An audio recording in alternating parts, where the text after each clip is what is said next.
Hi, welcome back to my channel. Today I'm going to be talking about one of the books from my 2020 reading list.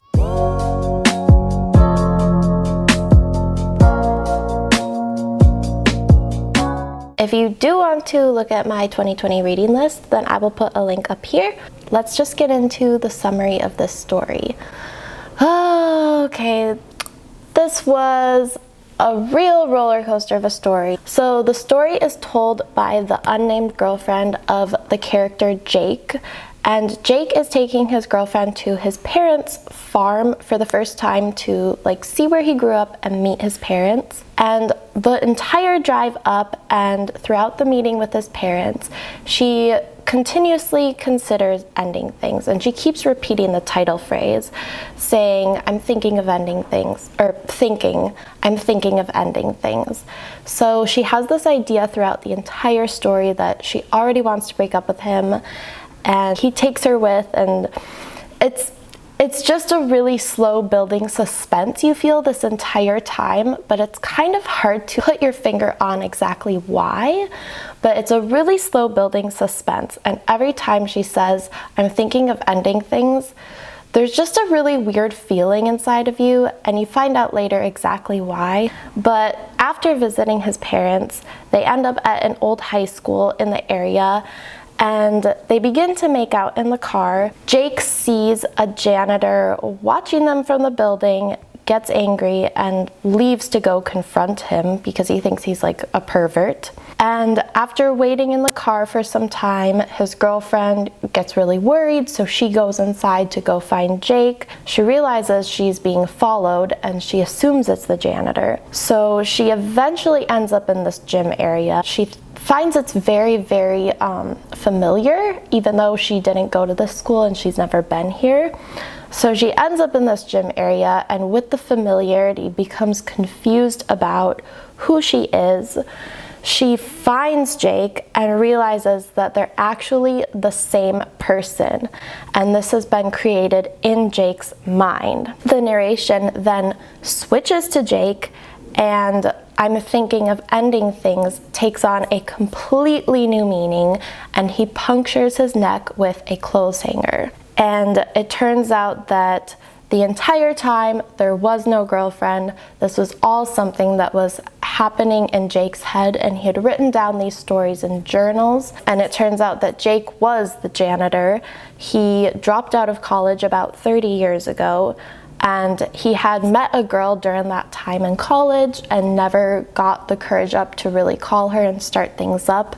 And so he still wanted a relationship with her, so he would write in all of his notebooks like a story about how their relationship was going and how he wished he could have had a relationship with her. They found these notebooks posthumously, and they kind of mention this at the end of the book through another character's comments, just side comments, a stranger's comments. And so it's a very interesting twist of an ending, and I actually think a really interesting commentary on unused potential, as well as, of course, mental health issues. But now that the entire summary is out of the way, I want to get into some of my thoughts on this, because I liked it. I don't think I loved it, but I liked it a lot, and I think it had a lot of really bright spots. First off, I will say that initially, in the very beginning of the story, when it is the girlfriend's narration, there are some really interesting pieces that she includes,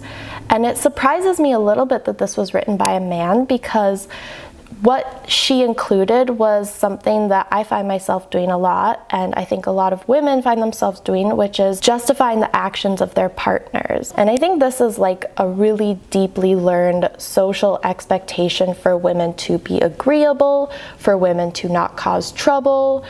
A lot of the same things that stem from the I'm sorry, women apologize a lot. And I thought it was really interesting that in the early chapters of the book, it seems to kind of address this. She would say, I'm thinking of ending things.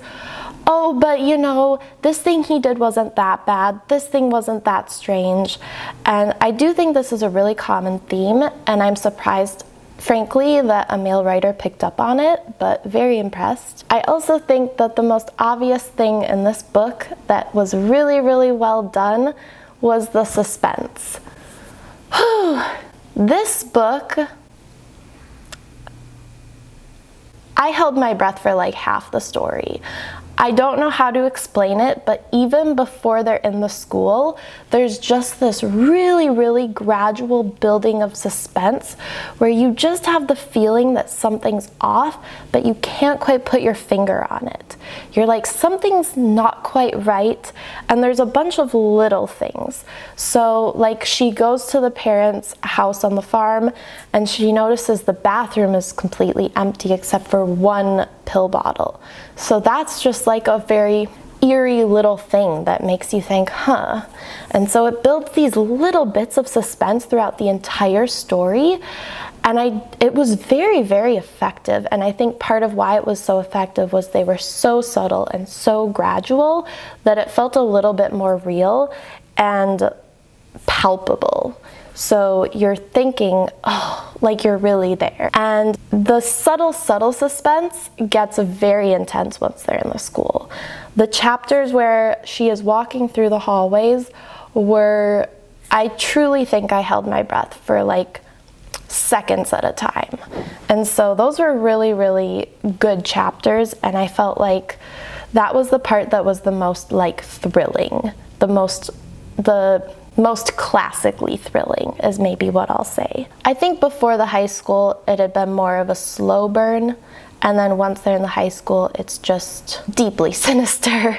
And then of course, probably one of the most interesting parts is that shift at the ending. I have mixed feelings about this because I think it was a really good choice and really interesting, but I also felt like it could have been a little bit, I don't know, perhaps it could have been a little bit more well done. I don't know exactly how he could have done it any better though, because I think that's a really hard type of twist to pull off, especially in writing. So I'll say that mostly I like the ending, but it was definitely an adjustment because it happens very, very quickly that suddenly she realizes she's Jake, the narration switches. So it was a little bit of a difficult thing, but it was a good twist. So I can make up for what might have been a little bit clunky in the story because it was such a good twist. And I do think it had really important commentary on like mental health and how so many people who have mental health issues feel forgotten by society, which is clearly what Jake felt. And so it's definitely brings up that stigma and how so many people with mental health issues feel so forgotten and are so forgotten and left behind. So I do think that the twist like had a purpose and I liked that.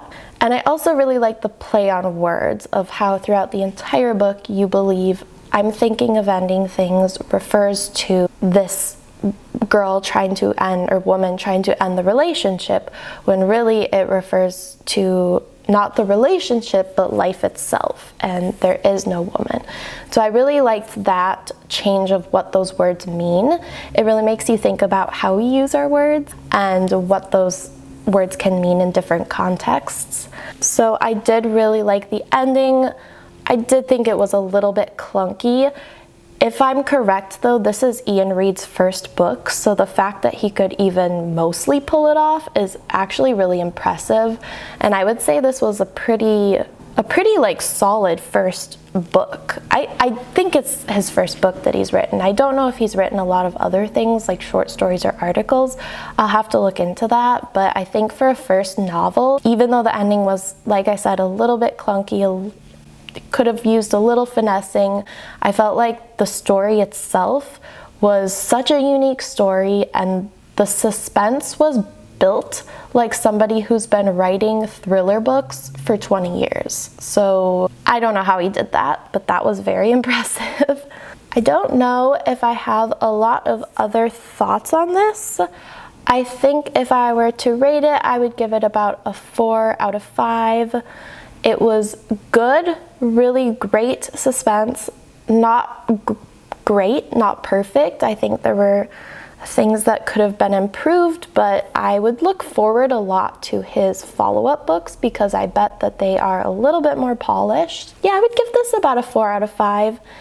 For people who like suspense, of course, they'll enjoy it. For people who don't like suspense, probably don't read it, but it is on the tamer end of suspenseful, so you know, you could give it a shot. More than anything, it does leave you with just a really unsettling feeling. It actually kind of reminds me of like when you watch the movie Midsommar.